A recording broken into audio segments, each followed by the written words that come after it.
인생은 그야말로 참 파란만장하다는 말이 맞는 것 같습니다. 나이 70 넘어서 세상 별일 다 겪었는데도 아직도 심장이 벌렁벌렁하니 말이지요.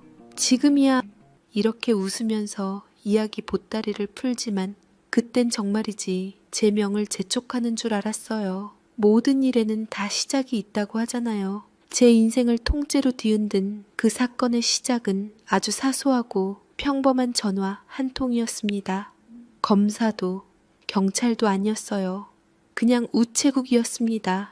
그날도 저는 새벽같이 일어나 시장 좌판에 나무를 펼쳐놓고 열심히 다듬으며 손님을 맡고 있었죠. 이렇게 저는 한평생 살았습니다. 제 이름은 박화임, 나이는 76. 이 시장 바닥에서 지금껏 장사하고 청춘을 다 보냈으니 이제는 눈 감고도 근처 상인이나 단골 손님들 집숟가락이 몇 개인지 알 정도랍니다. 먹고 살 것이 없이 나물이라도 뜯고 다듬어 팔아야지 싶어 캐서 가지고 나와서 판 것이 시작이 되어 돈을 벌어 입에 풀칠했는데 시간이 홀연히 지나가 자식들은 다 커서 제굿이라고 하나뿐인 손녀 고3이 된 수진이는 어찌나 똑똑한지 드디어 올해 대학 시험을 본다며 온 집안의 자랑이자 기대를 한 몸에 받게 되었습니다. 제가 배운 것이 없고 무지해서 자식들을 공부 제대로 못 시켜서 다들 미용기술이다, 미장기술이다로 먹고 살지만 그래도 손녀딸은 공부를 열심히 해서 반에서 1등을 놓쳐본 적이 없었던 아이였습니다.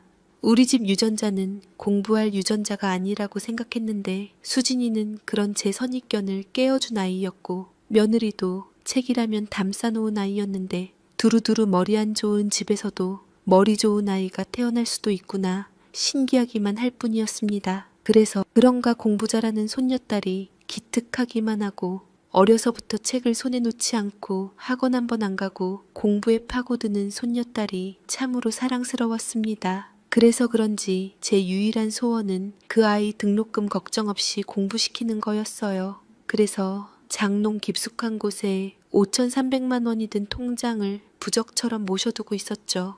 그걸 보고 있으면 굽은 허리도 펴지고 시린 무릎도 견딜만 했으니까요. 그런데 며칠 전 아들 민식이가 가게로 찾아왔었어요. 안색이 영 좋지 않았죠. 한때 집매매가 호황을 이루면서 미장 기술로 대접 많이 받아 인테리어 가게를 아예 차렸는데 요새는 또 하는 사업이 어려운지 말끝마다 한숨을 섞더군요. 그러다 슬쩍 통장 이야기를 꺼냈습니다. 어머니, 그 돈 그냥 묵혀두실 거 아니잖아요. 제가 잠깐만 쓰고 2배로 불려서 돌려드릴게요. 그 말에 또 시작이다 싶어 어떻게 거절해야 하나 가슴이 덜컥 내려앉았지만 그렇다고 돈 얘기에 한없이 어질게 대할 수는 없었기에 저는 모진 소리를 할 수밖에 없었어요. 그건 네 딸 수진이 학자금이다. 손댈 생각 말아라. 아니, 수진이 대학 가면 요새 학자금 대출 이런 거 잘 되어 있는데 그냥 알아서 하라 그러면 안 돼요? 자식이 20살까지 먹여주고 학교 보내줘주면 됐지 어려운 상황에서 뭘 대학 등록금까지 내주냐고요. 다른 것도 아니고 네 딸 등록금인데 그거 두고 그렇게 말을 하고 싶냐? 애비가 돼서? 어머니야말로 어머니가 돼서 손주만 보이고 어머니 아들은 어려운 거 안 보여요? 진짜 섭섭해요. 왜 내가 내 딸한테 이런 기분이 들어야 하는지. 아들놈은 원망스러운 얼굴로 끝내 돌아섰지만 저 역시 어미인데 왜 아들이 힘들다는데 눈에 밟히지 않겠습니까? 저야말로 언제나 그 축 처진 어깨가 내내 마음에 걸렸습니다. 자식 새끼 하나 마음 편히 못해주는 못난 어미가 된 것 같아 속이 쓰렸지만 자기가 마음대로 사업 재미 본답시고 크게 일 벌리고 저로서는 능력이 없어서 해줄 수 있는 일이 없었습니다. 그렇게 마음이 싱숭생숭하던 며칠 뒤였어요. 점심때쯤이었나 한창 손님들하고 흥정을 하고 있는데 주머니 속 전화기가 웅궁 울리더군요. 처음 보는 번호였는데 핸드폰 번호인지라 누군가 싶어 전화를 받았습니다. 여보세요? 네, 박화임 어르신 되시죠? 여기는 우체국입니다.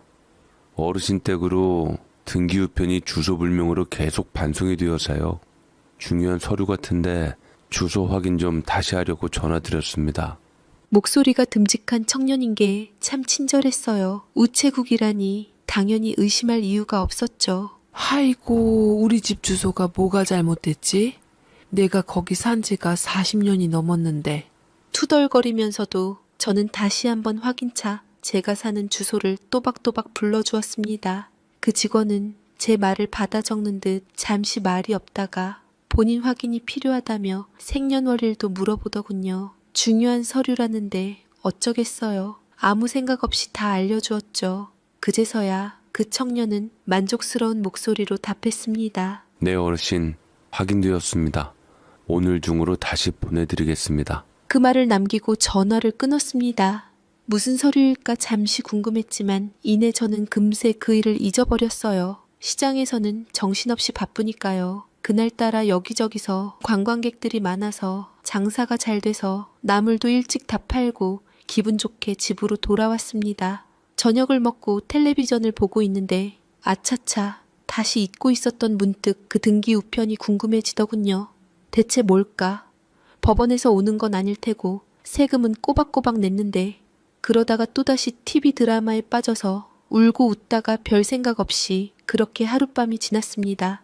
그리고 다음 날 오후 저는 제 인생에서 가장 서슬퍼런 목소리를 듣게 됩니다. 집에서 혼자 늦은 점심을 먹고 있는데 또다시 낯선 번호로 전화가 걸려왔어요. 박화임 씨 되십니까? 어제 우체국 직원과는 전혀 다른 아주 낮고 힘있는 목소리였습니다. 왠지 모르게 사람을 주눅들게 만드는 그런 목소리였죠. 네, 그런데요. 저는 서울중앙지검 첨단범죄수사부의 김민중 검사입니다. 검사라고요? 순간 밥숟가락을 든 채로 몸이 굳어버렸습니다. 검사라니요. 평생 파출소 문턱 한번 넘어본 적 없는 저한테 검사가 무슨 일로 전화를 한단 말입니까? 그는 제가 무슨 생각을 하는지 다 안다는 듯 어제 우체국 직원에게 말했던 제 이름과 주소, 생년월일을 한 글자도 틀리지 않고 정확하게 읊었습니다. 그때 깨달았어야 했는데 그 등기 우편이 미끼였다는 것을 말이지요. 박화임 씨 명의의 은행 통장이 최근 검거한 대규모 금융사기 조직의 자금 세탁에 이용된 사실을 확인했습니다. 그게 무슨 말입니까? 제가 무슨 말인지 하나도 못 알아듣겠어서요. 그러니까 한마디로 박화임 씨 통장이 범죄 조직의 대포 통장으로 쓰였다는 겁니다. 머릿속이 텅 비는 것 같았어요. 어디 무슨 TV 사건에서 볼 법한 단어들이 전화기에서 흘러나오며 당황하고 놀래서 아무 말도 할 수 없었습니다. 그저 전화기를 든 손이 덜덜 떨려왔습니다. 내 통장, 내 피 같은 5,300만 원, 우리 손녀딸 등록금이 범죄에 쓰였다니요. 그건 제 세상이 무너지는 소리였습니다. 제 통장이 그러니까 거기 못된 사람들 자금 세탁에 이용되었다고요? 제 목소리가 염소처럼 떨려 나왔습니다. 무슨 말인지 다 알아들을 수는 없었지만 아주 나쁜 일에 제 이름과 통장이 올랐다는 것만은 분명했죠. 저는 법원에 출석해야 한다는 말에 겁이 덜컥 나서 저도 모르게 울부짖었습니다. 아닙니다, 검사님. 저는 아무것도 몰라요. 그건 평생 나물 팔아 모은 돈만 들어있는 통장이에요. 우리 손녀딸 대학 보내야 하는 돈이라고요. 전화기 너머에 김 검사는 제 말을 잠자코 다 듣고 있더군요. 제가 끄끄거리며 울음을 삼키자 그 사람은 전보다 한결 부드러워진 목소리로 말했습니다. 어르신, 저희도 어르신이 피해자일 가능성이 높다고 판단하고 있습니다. 하지만 지금 이대로 가만히 계시면 법적으로는 공범으로 처리될 수밖에 없습니다. 그렇게 되면 전 재산이 범죄 수익으로 간주되어 국고로 환수됩니다. 국고 환수, 그 네 글자가 비수처럼 날아와 제 가슴에 박혔습니다. 평생을 바쳐 모은 돈이 하루아침에 나라에 빼앗긴다니요. 눈앞이 캄캄해졌습니다. 그럼 저는 어떻게 해야 합니까? 제가 뭘 어떻게 해야 결백을 증명할 수 있나요?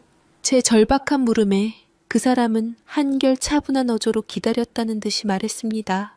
그래서 제가 전화드린 겁니다. 지금부터 저희 검찰의 비공개 수사에 적극적으로 협조하셔야 합니다. 어르신의 재산을 보호하고 무죄를 입증할 유일한 기회입니다. 그 사람의 말은 썩은 동아줄이라도 잡고 싶은 제게 유일한 희망처럼 들렸습니다. 저는 그가 시키는 일은 무엇이든 하겠다고 맹세라도 할 판이었죠. 그때 그가 아주 단호하고 엄중한 목소리로 경고했습니다. 이 수사는 1급 기밀사항입니다. 은행, 경찰은 물론이고 가족에게도 절대 발설해서는 안 됩니다. 범죄 조직의 첩자가 어디에 숨어 있을지 모릅니다. 만약 정보가 유출되면 어르신은 수사방해 혐의로 즉시 구속될 수 있습니다. 제 말 명심하시겠습니까? 구속 그 한마디에 저는 숨도 제대로 쉴 수 없었습니다. 저는 고개를 미친 듯이 끄덕이며 대답했습니다. 네, 검사님 명심하겠습니다. 아무에게도 말 안 하겠습니다. 그렇게 다짐했습니다. 그 순간부터 세상은 저와 김 검사 단둘만 남은 무대가 되었고 저는 이미 마음을 다 뺏겨버린 채 그 사람의 말 한마디에 울고 우는 꼭두각시가 되어버렸습니다. 그 사람은 절대로 길게 통화하지 않았어요. 어르신 통장이 곧 지급 정지될 예정이니 30분 뒤에 다시 전화드려 다음 행동을 지시하겠습니다. 그동안 아무와도 연락하거나 만나지 마시고 집에서 대기하십시오. 그 말을 남기고 전화를 끊었습니다. 짧은 정적, 저는 전화기를 내려놓고 멍하니 허공을 바라보았습니다. 방 안의 모든 것이 낯설게 느껴졌어요. 30분, 그 시간이 제게는 3년처럼 길게 느껴졌습니다. 덜덜 떨리는 손으로 물을 한 잔 마시는데 마침 아들 민식이에게서 전화가 왔습니다. 화면에 내 아들이라는 글자가 뜨는 순간 심장이 철렁 내려앉았죠. 받아야 하나 말아야 하나 아들 목소리라도 들으면 좀 진정이 될까. 하지만 김 검사의 목소리가 귓가에 울렸습니다. 가족에게도 절대 발설해서는 안 됩니다. 저는 눈을 질끈 감고 통화 거절 버튼을 눌렀습니다. 곧바로 다시 걸려오는 전화. 저는 아예 휴대폰 전원을 꺼버렸습니다. 아들아, 미안하다. 이건 다 우리 가족을 위한 일이다. 그렇게 스스로를 위안하며 저는 세상과 통하는 문을 제 손으로 닫아버렸습니다. 정확히 30분 뒤 꺼뒀던 전원을 켜자마자 전화벨이 울렸습니다. 김 검사였죠. 그는 마치 제 행동을 다 보고 있었다는 듯이 말했습니다. 잘하셨습니다. 이제부터 본격적으로 어르신의 자산을 보호하는 절차를 시작하겠습니다. 그 사람의 목소리는 이제 제게 법이나 마찬가지였습니다. 저는 그가 이끄는 대로 보이지 않는 감옥 속으로 한 걸음 한 걸음 스스로 걸어 들어가고 있었습니다. 지금 즉시 은행으로 가셔서 통장에 있는 돈을 전액 현금으로 인출하십시오. 계좌가 동결되기까지 시간이 얼마 남지 않았습니다. 네? 지금요? 저는 되물었지만 돌아오는 김 검사의 목소리는 아주 단호했어요. 네, 1분 1초가 시급합니다. 인출한 현금은 일단 집안 장롱 깊숙한 곳에 안전하게 보관하십시오. 저희가 추후 안전조치 방법을 다시 알려드리겠습니다. 그렇게 김 검사는 덧붙였죠. 저는 행여나 조금이라도 늦어지면 제 피 같은 돈이 국고로 환수될까 싶어서 허둥지둥 겉옷을 챙겨 입고 장롱에서 통장과 도장을 꺼내 들었습니다. 평생 자식처럼 아끼던 통장이었는데 지금은 언제 터질지 모르는 존재처럼 나를 위협하는 게 느껴졌어요. 집을 나서는데 다리가 후들후들 떨려서 몇 번이나 주저앉을 뻔했는지 모릅니다. 은행으로 가는 길은 지옥 같았어요. 지나가는 모든 사람들이 저를 쳐다보는 것 같았고 등 뒤에서 누군가 저 할머니가 범죄자래 하고 수근거리는 환청까지 들렸죠. 머릿속은 오직 빨리 돈을 찾아야 한다. 내 돈을 지켜야 한다는 생각뿐이었습니다. 은행 문을 열고 들어서자 늘 저를 반갑게 맞아주던 창구 직원 최 대리가 보였습니다. 하지만 그날따라 최 대리의 얼굴이 낯설게 느껴졌어요. 김 검사가 했던 말이 귓가에 맴돌았거든요. 은행 직원 중에도 첩자가 있을 수 있습니다. 절대 제가 말씀드린 모든 건 발설하시면 안 됩니다. 그 즉시 검거될 수 있으니까요. 저는 김 검사의 말이 떠올라 눈치를 보았고 저도 모르게 최 대리의 시선을 피하며 번호표를 뽑아들었습니다. 제 차례가 되어 창구 앞에 앉았습니다. 심장이 어찌나 세게 뛰던지 제 귀에도 그 소리가 들릴 정도였어요. 저는 떨리는 손으로 통장과 도장을 내밀며 최대한 아무렇지 않은 척 말했습니다. 이 통장에 있는 돈 전부 다 찾아주세요. 제 말에 통장을 확인하더니 고개를 갸웃했습니다. 어머님, 이거 좀 있으면 예금 만기되시는데 갑자기 이걸 전부 현금으로요? 한 번도 이러신 적 없으셨잖아요. 최 대리가 뭔가 의심하는 말을 하자 저는 들켰나 싶어 겁이 덜컥 났고 그 순간 김 검사가 미리 일러준 대답이 떠올랐습니다. 누가 묻거든 아들 집 사주는데 보탠다고 하십시오. 저는 어쩔 수 없이 최 대리를 속이기 위해서 입술을 잘근 깨물며 거짓말을 했습니다. 아들, 우리 아들 있잖아요. 아들 놈이 갑자기 집을 팔고 새로운 아파트를 산다는데 돈이 좀 모자라다네. 그래서 보태주려고. 제 대답이 어색했던 걸까요? 최 대리는 미심쩍은 눈빛으로 저를 바라보며 서류 한 장을 내밀었습니다. 금융사기 예방 문진표라고 적혀 있더군요. 어머니, 요즘 하도 나쁜 사람들이 많아서요. 1,000만 원 이상 현금으로 찾으실 땐 이걸 꼭 작성해 주셔야 해요. 문진표에는 여러 질문이 적혀 있었습니다. 검찰, 경찰, 금융감독원 직원의 전화를 받으셨습니까? 자녀가 다쳤다거나 납치되었다는 전화를 받으셨습니까? 누군가의 지시를 받고 돈을 찾는 것입니까?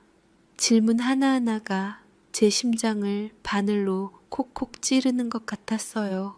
그 문구를 잘 보면서 내 상황과 잘 떨어지는지 생각을 했어야 했는데 못 배우고 무식한 데다 내가 정신까지 없는 상황에서 깊이 생각하는 건 도저히 제 능력 밖의 일이었습니다. 저는 머리가 백지장처럼 하얘진 상태로 김 검사의 목소리를 떠올리며 모든 질문에 아니요라고 표시했습니다. 손에 땀이 흥건해서 글씨가 자꾸 삐뚤어졌죠. 문진표를 받아든 최 대리는 잠시 망설이는 듯 하더니 아무리 봐도 제가 의심스러웠던지 조심스럽게 물었습니다. 어머니, 혹시 아드님이랑 직접 통화는 해보셨어요? 제가 잠시 전화 연결해 드릴까요? 그 말에 저는 저도 모르게 버럭 소리를 지르고 말았습니다. 아, 됐다니까. 그냥 돈 주인이 달라 그러면 얼른 내줄 것이지. 내 아들 일은 내가 알아서 해. 최 대리가 남의 집안일에 왜 이렇게 참견이 많아? 돈이나 빨리 내줘요.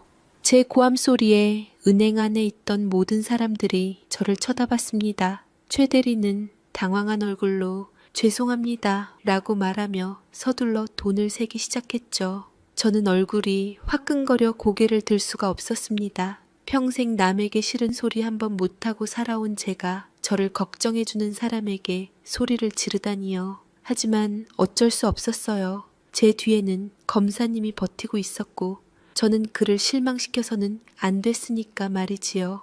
이내 최 대리는 두툼한 현금 5만 원짜리 돈다발이 담긴 봉투를 건네받았습니다. 묵직한 무게. 하지만 그 안에는 제 평생의 무게가 아닌 차가운 불안과 공포만이 가득했습니다. 저는 가방에 집어넣고 서둘러 고맙다는 인사도 없이 도망치듯 은행을 빠져나왔습니다. 등 뒤에서 느껴지는 최 대리의 걱정스러운 시선을 애써 외면하면서요. 그때는 몰랐습니다. 그 시선이 저를 구렁텅이에서 건져줄 첫 번째 동아줄이었다는 것을요. 돈 봉투를 품에 꼭 껴안고 집으로 돌아오는 길은 은행으로 갈 때보다 100배는 더 힘들었어요. 가방 안에 든 5,300만 원이 마치 살아있는 생물처럼 꿈틀거리는 것 같았죠. 누가 와서 이걸 채가지는 않을까? 뒤에서 누가 나를 따라오고 있지는 않을까? 자꾸만 뒤를 돌아보게 되고 작은 소리에도 어깨를 움츠렸습니다. 집에 도착하자마자 현관문을 걸어 잠그고 김 검사가 시킨 대로 돈 봉투를 장롱 가장 깊숙한 곳 낡은 이불 보따리 밑에 숨겼습니다. 그러고 나니 온몸에 힘이 쭉 빠지더군요. 마루에 털썩 주저앉아 가쁜 숨을 몰아쉬었습니다. 이제 된 건가? 이제 내 돈은 안전한 건가? 하지만 불안감은 조금도 가시지 않았어요. 오히려 돈이 현금으로 내 손에 들어오니 이걸 어떻게 해야 하나 더 막막해졌죠. 그때 꺼두었던 휴대폰을 다시 켜야 한다는 생각이 들었습니다. 김 검사에게 보고를 해야 했으니까요. 전원을 켜자마자 기다렸다는 듯이 화면에 부재중 전화와 문자 메시지가 수십 개나 떠올랐습니다. 전부 아들 민식이에게서 온 것이었어요. 어머니, 왜 전화 안 받으세요? 무슨 일 있어요? 은행 최대리님한테 전화 왔었어요. 엄마가 큰돈 찾아가셨다는데 저희 집 사서 보태주신다고 했다면서요. 실은 안 사람이랑 좀 보고 있는 집이 있긴 있었는데 진짜 보태주시는 거 맞아요? 어머니, 제발 전화 좀 받으세요. 걱정돼 죽겠어요.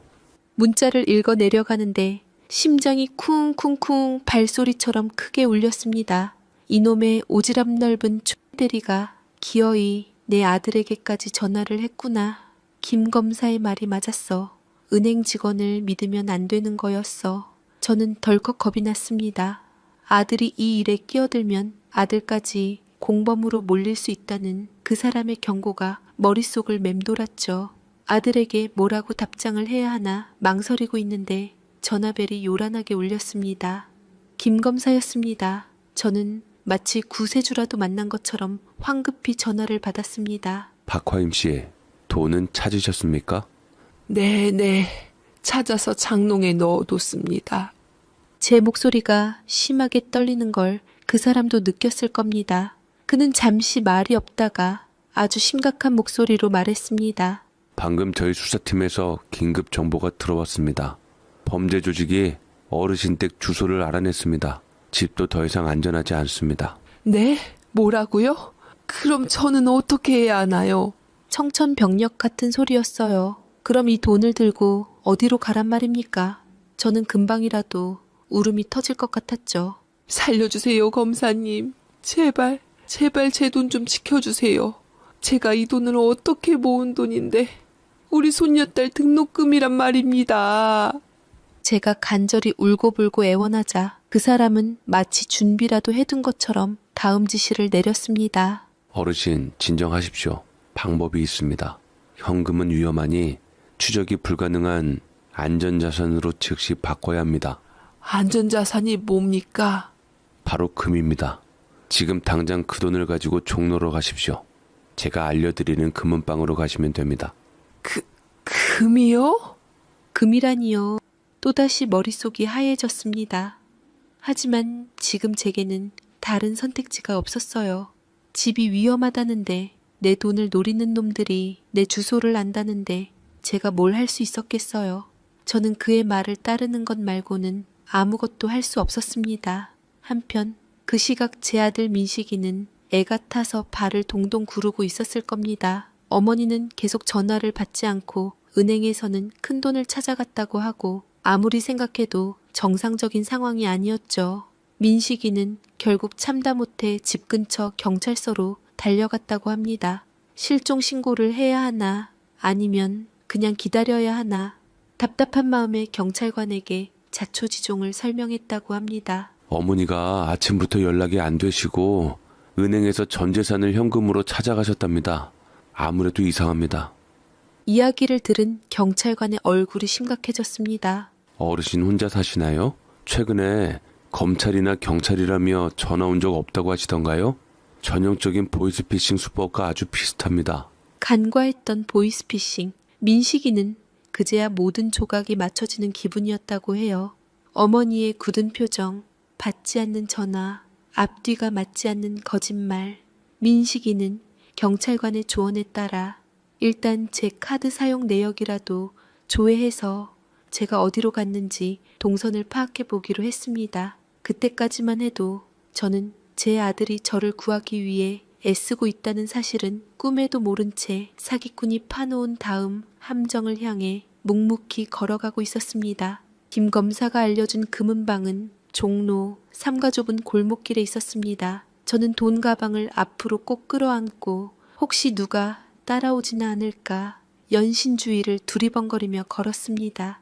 버스를 타고 오는 내내 제 옆자리에 앉는 사람마저 의심스러워 몇 번이나 자리를 옮겼는지 모릅니다. 머릿속은 온통 금을 사야 한다.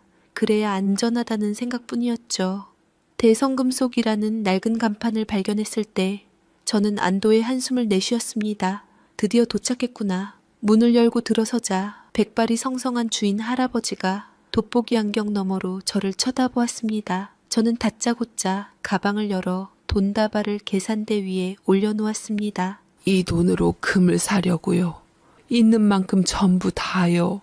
제 목소리는 갈라지고 떨렸습니다. 주인 할아버지는 돈다발과 제 얼굴을 번갈아 보더니 깊은 주름이 펜눈으로 저를 찬찬히 뜯어보았습니다. 어르신, 무슨 급한 일이라도 있으신가 봐요? 요즘 금값이 많이 올라서. 다 필요 없고 얼른 제 돈으로 금이나 바꿔주세요. 아, 얼른요. 하지만 갑자기. 일단 알겠습니다.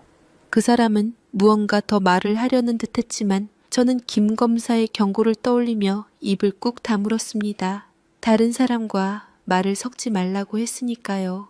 제 완고한 태도에 주인 사장은 더 묻지 않고 돈을 세기 시작했습니다. 기계가 촤르르 소리를 내며 돈을 세는 동안 저는 초조하게 손톱만 물어뜯었습니다. 잠시 후 그 사람은 제 눈앞에서 사라지더니만 이내 10분 정도 지난 후 묵직한 금괴 몇 덩이를 제 앞에 꺼내놓았습니다. 그 사이 10분은 제 등골이 오싹해지며 심정이 죄어오는 시간이었습니다. 여기 금괴들로 준비했습니다. 그리고 금액이 5,300만 원 외에 5만 얼마 좀 넘어가는데 금을 빼시겠습니까? 아니면 5만 7천 원을 카드로 결제하시겠습니까? 아니, 금을 5,300만 원씩이나 사는데 그 5만 원도 안 빼줘요? 죄송합니다. 순금이라 저희도 남는 것이 없어서. 저는 처음에 금을 뺄까 했지만 조사해보면 다 나올 것이고 김 검사한테 행여나 뭔가 더 잘못된 결과가 나올까봐 싶어 눈 딱 감고 제 카드로 5만 얼마를 더 결제했습니다. 씁쓸한 제 눈앞에 번쩍이는 황금빛. 하지만 제 눈에는 그것이 황금으로 보이지 않았습니다. 내 평생의 땀과 눈물이 응축된 차갑고 무거운 쇳덩어리일 뿐이었죠. 저는 그 금들을 하나하나 조심스레 가방에 채워놓았습니다. 그 시각 제 아들 민식이는 경찰서에서 발을 동동 구르고 있었습니다. 경찰관의 도움을 받아 제 카드 사용 내역을 조회하던 민식이의 눈에 방금 막 찍힌 결제 문자 하나가 들어왔습니다. 결제 완료. 57,000원. 종로 귀금속. 여기 계셨구나. 민식이는 그 문자를 보자마자 심장이 멎는 것 같았다고 합니다. 보이스피싱범들이 피해자의 돈을 추적 불가능한 금이나 상품권으로 바꾸게 한다는 경찰관의 말이 머리를 스쳤기 때문이죠. 민식이는 옆에 있던 지구대 박 형사와 함께 순찰차에 올라탔습니다. 형사님, 최대한 빨리 종로 3가로 가주세요. 경찰은 바로 출발했고 그렇게 다급한 사이렌 소리가 울리며 순찰차는 차들 사이를 비집으며 달리기 시작했습니다. 저는 아무것도 모른 채 금괴를 신문지에 겹겹이 싸서 가방에 넣고 있었습니다. 돈이었을 때보다 훨씬 더 무거워진 가방. 그 무게에 제 어깨가 축 처졌습니다. 이제 이걸 어떻게 해야 하나. 김 검사에게 전화를 걸어 다음 지시를 받아야겠다고 생각하며 금은방 문을 향해 돌아섰고 바로 그때 김 검사 전화가 기다렸다는 듯 왔습니다. 그렇게 안심을 하고 김 검사 전화를 막 받으려 하며 문을 열고 밖으로 나서려는 바로 그 순간이었습니다. 끽 하는 소리와 함께 순찰차 한 대가 가게 바로 앞에 멈춰섰습니다. 그리고 차문이 열리더니 낯은 얼굴이 헐레벌떡 뛰어내렸습니다. 제 아들 민식이었습니다. 엄마. 민식이는 땀과 눈물로 범벅이 된 얼굴로 저를 불렀습니다. 저는 그 자리에 못 박힌 듯 굳어버렸습니다. 아들이 왜 여기에 경찰과 함께 머릿속이 뒤죽박죽이 되어 아무 생각도 할 수 없었습니다. 엄마 괜찮으세요? 그 가방 안에 든 거 뭐예요? 민식이가 제게 달려와 가방을 붙잡았습니다. 저는 저도 모르게 가방을 품에 더 꽉 끌어안았습니다. 김 검사에게 들키면 안 된다. 아들이 이 일에 엮이면 안 된다. 그 생각뿐이었죠. 이거 놔라. 네가 여긴 어쩐 일이냐. 제가 아들을 뿌리치며 소리치는 순간 함께 차에서 내린 박 형사님이 제 어깨를 잡으며 말했습니다. 어머니 정신 차리세요. 지금 통화하고 있는 그 사람 사기꾼이에요. 무슨 말을 하는 겁니까? 사기꾼이라고요? 아니에요. 그럴 리가 없어요. 검사님이 내 모든 걸 알고 있었고 내 돈을 지켜주겠다고 약속했단 말이에요. 저는 고개를 세차게 저으며 현실을 부정했습니다. 하지만 눈물 있는 아들의 얼굴과 단호한 경찰관의 눈빛을 보는 순간 제 안에 쌓여있던 의심과 불안의 두기와르르 무너져 내리기 시작했습니다. 어쩌면 정말 모든 것이 거짓이었을지도 모른다는 끔찍한 생각이 제 머리를 망치처럼 내리쳤습니다. 김 검사란 그 사람 사기꾼이에요. 어머님 지금 피해자시라고요. 아직도 모르시겠어요? 아니 어느 검사가 노인한테 돈을 전부 찾아서 금으로 바꾸라 그래요? 박 형사님의 그 한마디가 제 세상의 불을 꺼버렸습니다. 귓가에서 윙 하는 소리가 나고 눈앞이 아찔해지면서 다리에 힘이 풀렸어요. 등골이 오싹해지며 온몸에 서늘해지고 소름이 돋더라고요. 제가 그 자리에 힘없이 쓰러지려는 순간 아들 민식이가 저를 부축해줬습니다. 아들의 팔에 기대지 않았다면 저는 아마 그대로 길바닥에 나뒹굴었을 겁니다. 그럴 리가. 아니야. 아닐 거야. 저는 실성한 사람처럼 중얼거렸습니다. 믿을 수가 없었어요. 아니, 믿고 싶지 않았죠. 뭐에 단단히 홀린 기분이 들었습니다. TV에서 이런 유사한 일들이 나왔을 때 바보도 아니고 저런 것에 어떻게 속나 어이없고 모자라게 보았었는데 제가 그 피해자가 될 줄은 생각도 하지 못했지요. 세상에 그 철석같이 믿었던 목소리가 제게 유일한 동아줄 같았던 그 김 검사가 사기꾼이라니. 그럼 지난 몇 시간 동안 제가 했던 모든 행동은 대체 뭐가 되는 걸까요?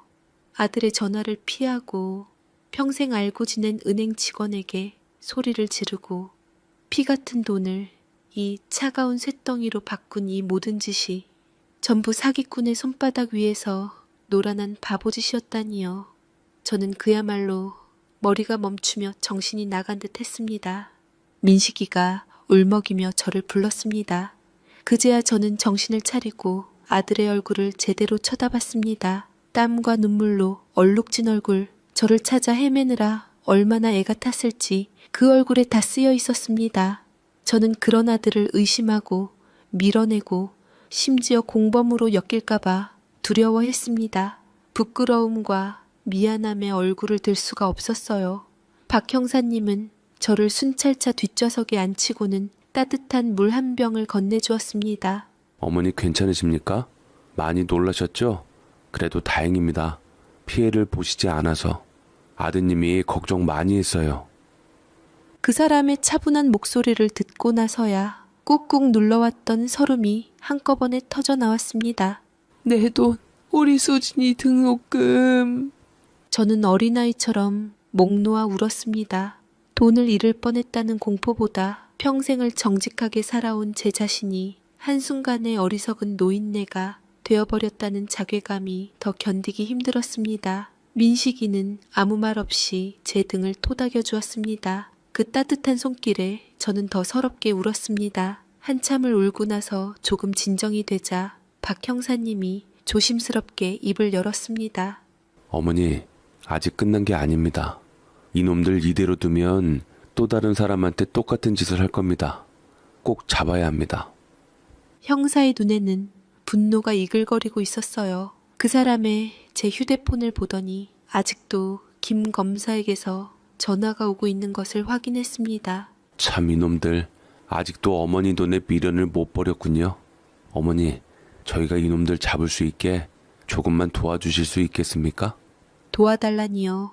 지금 이런 상황에서 저는 온전하게 제 정신을 가누기도 힘들었기에 곧바로 고개를 저었습니다. 저는 이제 아무것도 못해요. 무서워서. 또다시 그 사기꾼의 목소리를 들어야 한다고 생각하니 온몸이 벌벌 떨렸습니다. 그때 제 손을 꼭 잡고 있던 민식이가 힘을 주며 말했습니다. 엄마, 할 수 있어. 엄마는 강한 사람이잖아. 그리고 이제 혼자가 아니야. 나랑 여기 계신 형사님이 옆에 있잖아요. 아들의 말이었습니다. 늘 제 돈만 탐하려 하고 비빌 줄만 알던 제 아들이 그 순간만큼은 세상에서 가장 든든한 어른처럼 보였습니다. 저는 아들의 눈을 바라보았습니다. 그 눈 속에 비친 제 모습은 더 이상 겁에 질린 늙은이가 아니었습니다. 저는 박화임, 50년간 넘게 동네 시장을 지켜온 억척 엄마이자 하나뿐인 손녀를 끔찍이 아끼는 할머니였습니다. 저는 눈물을 닦고 떨리는 목소리로 대답했습니다. 어떻게 하면 되나요?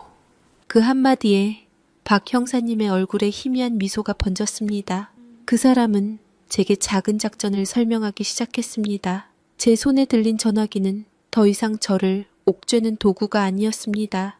그것은 이제 나쁜 놈들을 잡기 위한 우리의 무기가 될 참이었습니다. 저는 심호흡을 한 번 하고 통화 버튼을 누를 준비를 했습니다. 박 형사님의 작전은 간단했어요. 제가 아무것도 모르는 척 그 사기꾼 놈에게 다시 전화를 걸어 금을 잘 샀으니 이제 어떻게 하면 되냐고 묻는 거였죠. 그리고 그 놈이 알려주는 장소로 가서 돈을 받으러 나오는 놈을 덮치는 것이었습니다. 말은 쉬웠지만 막상 그 놈의 목소리를 다시 들을 생각을 하니 심장이 내려앉는 것 같았어요. 순찰차 안에서 저는 아들이 꽉 잡아준 손에 의지해 겨우 심호흡을 했습니다. 박 형사님은 제 옆에서 어머니, 그냥 평소처럼 하시면 됩니다.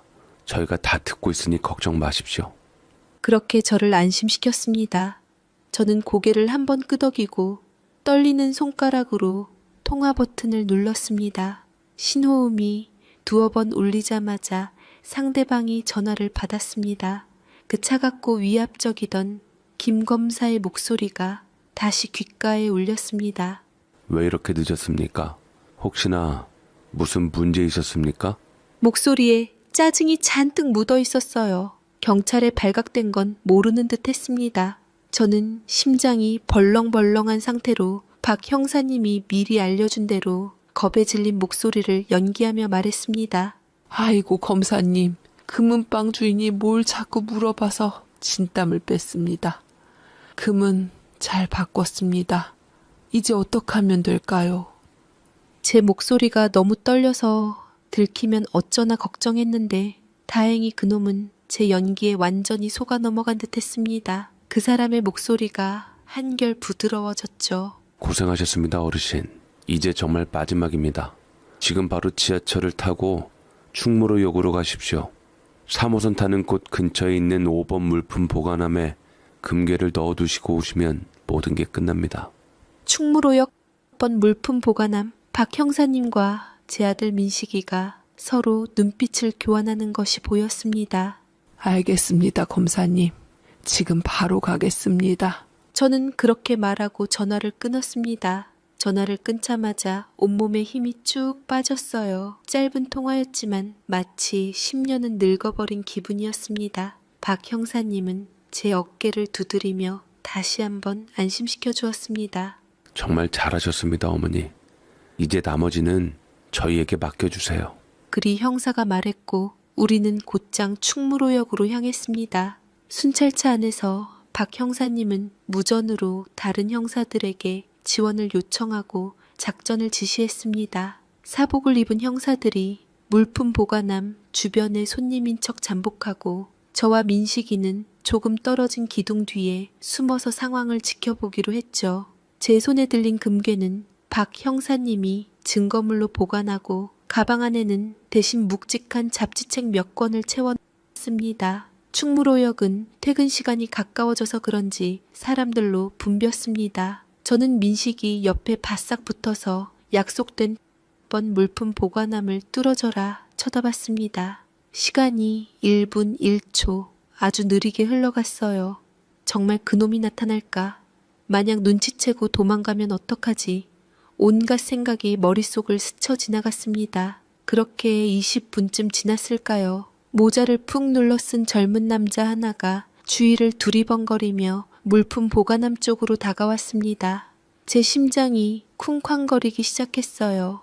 남자는 보관함 앞에 서서 휴대폰을 만지작거리더니 이내 문을 열고 안을 확인했습니다. 가방이 없는 것을 확인한 그는 어딘가로 전화를 거는 듯 했습니다. 아마 저한테 전화해서 왜 물건을 넣어두지 않았냐고 윽박지를 셈이었겠죠. 바로 그때였습니다.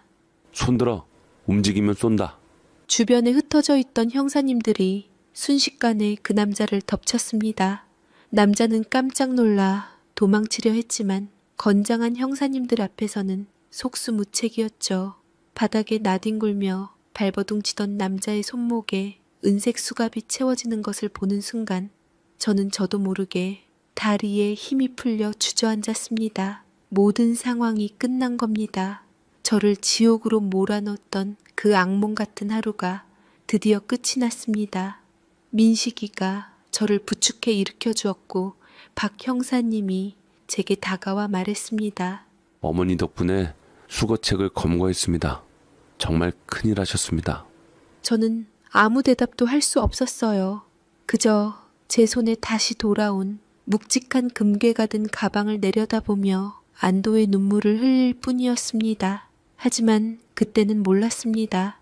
이 징글징글한 쇳덩어리가 훗날 제게 아주 놀라운 선물을 안겨주게 될 줄은요. 그날 이후 제 삶은 예전 같지 않았습니다. 범인을 잡았고 피 같은 돈도 고스란히 되찾았지만 제 마음에는 지워지지 않는 멍이 크게 들어버렸어요. 아들과 경찰 덕분에 피해는 입지 않았지만 충격이 심했던지 후유증으로 며칠 동안은 몸져 누워 끙끙 앓았습니다. 잠을 자려고 눈을 감으면 그 사기꾼 놈의 차가운 목소리가 귓가에 생생하게 울리는 것 같았고 전화벨 소리만 들어도 심장이 철렁 내려앉아 경기를 일으키곤 했죠. 사람이 무서워졌습니다. 평생을 부대끼며 살아온 시장에 나가는 것조차 두려웠어요. 혹시라도 누군가 할머니 사기당할 뻔했다면서요 하고 물어볼까봐 그 동정과 비웃음이 섞인 눈빛을 마주할 자신이 없었습니다. 제 어리석음이 온 동네에 소문이 났을 거라는 생각에 고개를 들고 다닐 수가 없었죠.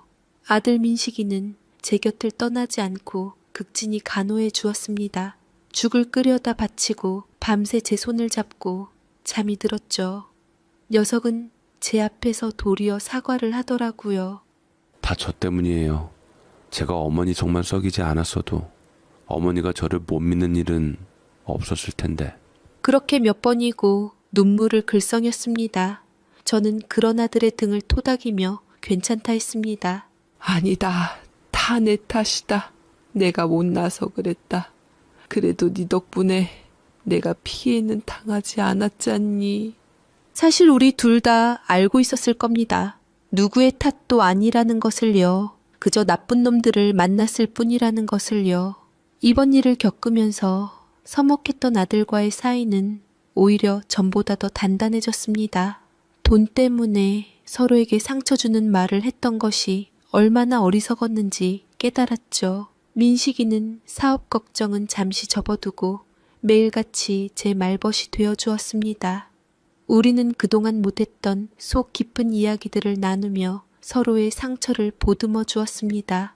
문제의 그 금괴는 장롱 가장 깊숙한 곳 낡은 옷가지들 밑에 처박아 두었습니다. 쳐다보기도 싫었어요. 그 번쩍이는 쇳덩어리를 볼 때마다 그날의 끔찍했던 기억이 되살아나 숨이 막혔으니까요. 민식이는 혹여나 저희 집에 도둑이라도 들어서 털릴까봐 염려되었던지 조심스레 말을 했습니다.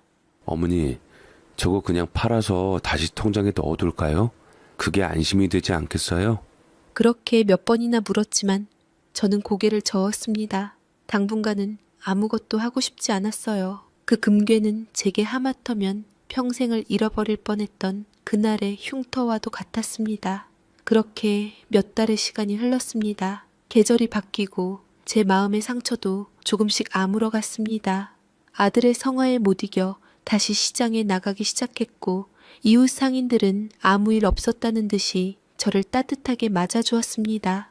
저는 다시 예전처럼 나무를 다듬고 손님들과 흥정을 하며 조금씩 일상을 되찾아갔습니다. 저는 금이 꼴도 보기도 싫어서 아예 없는 것처럼 장롱을 열어보지도 않았고 그대로 제 충격이 가실 때까지 시간이 흐르기만을 기다렸지요. 덕분에 더 열심히 일하면서 남을 팔면서 다시 돈을 차곡차곡 모았을 때였습니다. 그걸로 충분히 수진이 대학 등록금이며 입학금이며 내줄 수 있었으니 장롱은 꼴보기도 싫었지요. 그러던 어느 날 저녁이었어요. 온 가족이 둘러앉아 텔레비전을 보고 있는데 뉴스에서 연일 떠들어대는 이야기가 있었습니다. 세계 경제가 불안해서 돈이 전부 안전자산이라는 곳으로 몰리고 있다는 것이었죠. 앵커는 그 안전자산의 대표적인 예가 바로 금이라며 금값이 하루가 다르게 치솟아 역대 최고치를 기록하고 있다고 말했습니다. 금값이요? 와, 엄청나게 올랐네. 민식이가 무심코 한마디 던졌습니다. 저는 그 말을 듣는 순간 심장이 쿵 하고 내려앉는 기분이었습니다. 까맣게 잊고 있던 장롱 속에 그 흉터, 그 징글징글한 금괴가 떠올랐기 때문입니다. 가족들의 시선이 모두 저에게로 향했습니다. 아무도 입 밖으로 꺼내지는 않았지만 모두가 같은 생각을 하고 있다는 것을 알 수 있었죠. 할머니, 우리 그때 그 금 많이 사지 않았어요? 손녀 수진이가 조심스럽게 운을 뗐습니다. 저는 애써 태어난 척 손사래를 쳤습니다. 그깟 쇠붙이 올라봐야 얼마나 올랐겠냐. 여전히 꼴도 보기 싫다, 그따위 거. 하지만 제 심장은 아까보다 훨씬 더 빠르게 뛰고 있었습니다. 설마 하는 마음, 아주 작은 희망의 불씨가 제 마음 한구석에서 타오르기 시작했습니다. 그날 저를 지옥으로 몰아넣었던 그 쇳덩거리가 어쩌면 제게 다른 무언가를 가져다 줄지도 모른다는 막연한 기대감이었습니다. 저는 대수롭지 않게 애써 텔레비전으로 시선을 돌렸지만 이미 온 신경은 장롱 속에 갇혀 있었습니다. 그날 이후로 한 번도 열어보지 않았던 장롱문, 그 안에 든 묵직한 쇳덩거리가 마치 저를 부르는 것 같았죠. 다음 날 아침 저는 시장에 나갈 준비를 하다 말고 장롱 앞에 우두커니 섰습니다. 밤새 한숨도 자지 못했어요. 결국 저는 큰 결심을 한 듯 장롱문을 활짝 열었습니다. 낡은 옷가지들을 헤치자 신문지에 겹겹이 쌓인 꾸러미가 모습을 드러냈습니다. 조심스럽게 그걸 꺼내드는데 여전히 그 무게는 섬뜩할 정도로 무거웠습니다. 거실 탁자 위에 꾸러미를 올려놓고 떨리는 손으로 신문지를 한 겹 한 겹 벗겨냈습니다. 그러자 번쩍이는 황금빛이 제 눈을 찔렀습니다. 그날의 악몽이 되살아나는 듯했지만 이상하게도 전처럼 무섭지는 않았어요. 저는 금괴를 가만히 쓰다듬어 보았습니다. 차갑고 단단한 감촉. 어머니, 뭐 하세요? 어느새 잠에서 깬 아들 민식이가 제 옆으로 다가왔습니다. 탁자 위에 금괴를 본 민식이의 얼굴에도 복잡한 표정이 스쳐 지나갔습니다. 우리는 한동안 아무 말 없이 그 쇳덩어리만 내려다보았습니다. 침묵을 깬 것은 민식이었습니다. 어머니, 우리 이거 한번 알아보기라도 할까요? 그 말에 저는 못 이기는 척 고개를 끄덕였습니다. 궁금하지 않다고 하면 거짓말이겠죠. 우리는 집 근처에서 가장 큰 금은방으로 향했습니다. 가는 내내 제 심장은 콩닥콩닥 뛰었습니다. 혹시나 하는 기대감과 실망할지도 모른다는 두려움이 뒤섞여 있었죠. 금은방에 들어서자 젊은 주인이 우리를 맞았습니다. 민식이가 가방에서 금괴를 꺼내 조심스럽게 계산대 위에 올려놓았습니다. 이거 시세가 얼마나 되는지 좀 알 수 있을까요? 주인은 금괴를 보더니 의심부터 하며 눈을 살짝 찌푸렸습니다. 어디서 나신 겁니까? 요즘 워낙 험한 물건들이 많아서. 금방 사장의 의심스러운 눈초리에 민식이가 발끈하려 했지만 저는 아들을 말리고는 차분하게 대답했습니다. 예전에 산 겁니다. 사정이 있어서요. 주인은 더 묻지 않고 저울과 돋보기를 가져와 금괴를 이리저리 살펴보기 시작했습니다. 저울의 숫자가 올라가고 그가 계산기를 두드리는 소리가 가게 안에 울려 퍼졌습니다. 저는 저도 모르게 마른 침을 꿀꺽 삼켰습니다. 잠시 후 계산을 마친 주인이 고개를 들었습니다. 그는 믿을 수 없다는 표정으로 저희와 금괴를 번갈아 쳐다보더니 이내 입을 떡 벌리며 말했습니다. 사모님, 이거 혹시 얼마에 사셨습니까? 그때 5,300만 원 주고 샀습니다. 제 대답에 주인은 거의 외치다시피 했습니다. 지금 시세로 이거 전부 합쳐서 1억 1천만 원이 넘습니다. 1억 1천만 원? 그 숫자가 제 귀에 제대로 들린 것인지 몇 번이고 제 귀를 의심했습니다. 옆에 서 있던 민식이도 얼어붙은 듯 아무 말이 없었죠. 네? 잘 못 들었습니다. 얼마라고요? 1억 1천만 원이요. 요즘 금값이 천정부지로 올라서 거의 2배가 뛰었습니다. 정말 운이 좋으셨네요, 사모님. 그제야 저는 그 말이 현실이라는 것을 깨달았습니다. 5,300만 원, 제 평생의 땀과 눈물이 담긴 그 돈이 1억 원이 넘는 거금이 되어 돌아온 겁니다. 사기꾼 놈의 손에 넘어갈 뻔했던 그 돈이 그놈의 지시 때문에 샀던 저주받은 쇳덩어리가 제 인생 최고의 행운이 되어 나타난 순간이었습니다. 저는 그 자리에 주저앉을 뻔한 것을 민식이가 겨우 부축해 주었습니다. 눈앞이 흐려지면서 뜨거운 눈물이 뺨을 타고 흘러내렸습니다. 그 눈물은 더 이상 억울하고 서러운 눈물이 아니었습니다.